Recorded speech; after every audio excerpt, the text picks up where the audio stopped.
believe. Um, well, on the top of my head, I remember the playoffs of 2003, 20 years ago exactly to the day. I was watching the San Antonio Spurs play, and I was living at a guy named Dick's house. And I didn't like Dick, and well, no, Dick was okay, but Dick wasn't really for me. And he had a decent house, but there were some issues with Dick, and I'm just like not the kind of guy that really likes Dick every day.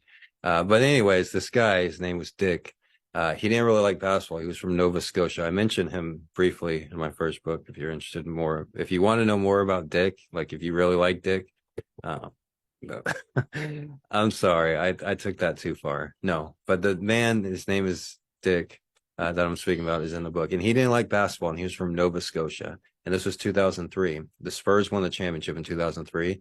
But the best team in the league that year, the team that finished with the best record, was the Phoenix Suns. And the Phoenix Suns' best player and the MVP that year was Steve Nash. And Steve Nash was one of the first Canadian basketball players to play in the NBA.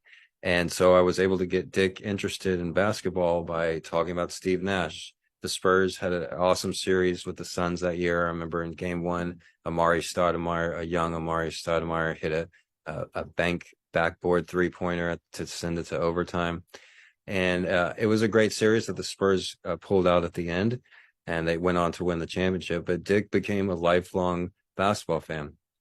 I've also had, many girlfriends, women that I've dated that also they weren't basketball fans, but this time of year, every year, with the exception of the last few years, I just got back into basketball this year because of what happened in 2020. I was just like, it was like the wizard came out behind the curtain, and 2020 was, well, that's a whole podcast in itself.